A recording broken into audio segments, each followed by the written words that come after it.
Well, mabuhay maligayang pagbabalik sa aking YouTube channel. Parang ramdam na ramdam talaga ang daming nakamiss kay Andrea Brillantes, of course, when it comes to acting. Especially dapat sa pelikula na talaga. Kasi, syempre, alam naman natin si Andrea, more on teleserye siya, more on TV talaga ang kanyang ginawa, no?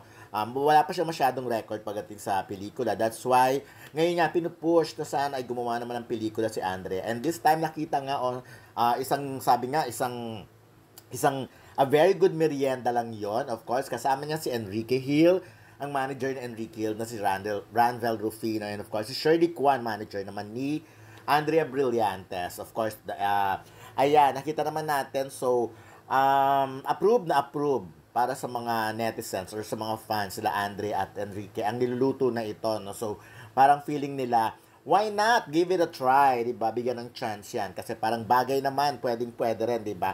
Eh syempre, si Enrique, since naghahanap naman talaga ng partner or ng leading lady, so malabo na syempre yung with Liza Soberano. So eto, pwedeng-pwede kung meron nga naman daw project sila Catherine Bernardo and James Reid, why not?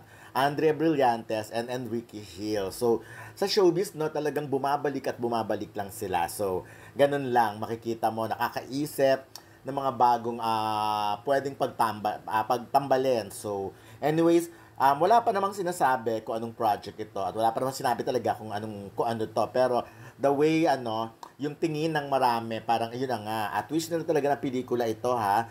So, at syempre, yun again, sabi ko nga, approve, maraming approve.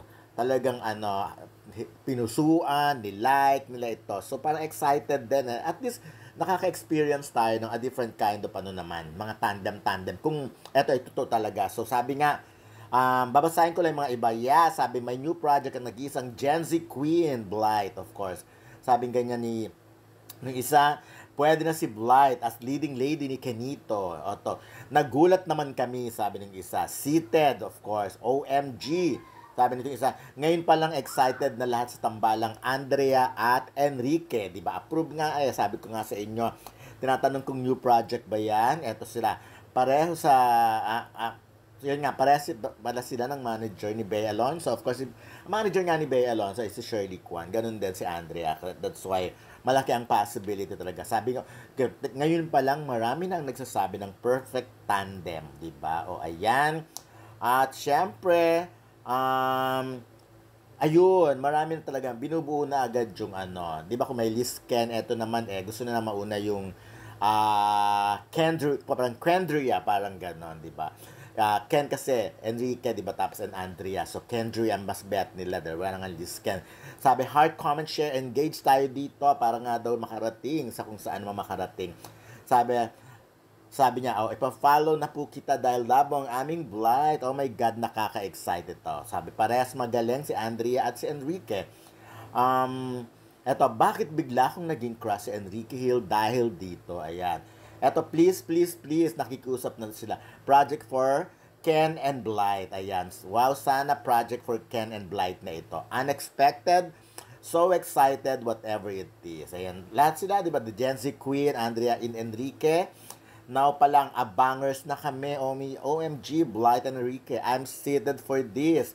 Ito sana yung nakikita ko partner kay B kasi parang bagay, mestizo tapos morena si Blight. Plus, parehas pa silang magaling umarte. In fairness naman, parehas naman talaga. Yung mga artista naman alam naman natin kung sino yung mga magagaling umarte. Ito pa, bagay na bagay sila. Bagay kay Ken ang morena, ang beauty, at si Blight bagay sa kanya mestizo na guy like Enrique. And magaling pa silang umarte, swak na swak. I can't wait.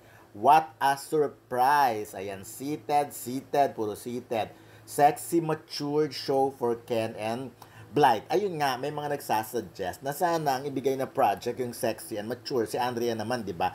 Sabi naman niya, ayaw niya na nga, gusto niya nang gumawa ng mga medyo mature character. So, eto na siguro ang pagkakataon. At si Enrique naman, ganun din naman. Hindi na gone are the days na babalik pa sa pa-sweet or pa-love team, pa ganyan. Mas maganda yung talagang project. Kasi ngayon, yun na yung uso. Kailangan maganda ang material para at least maganda yung material para may matatandaan talaga at magugustuhan ng mga manonood. Kaya may mga disappointed, of course, yung kasi marami din humihiling nung kay Kyle Echari and Andrea, but of course hindi naman daw pinagbigyan. Pero wala nga.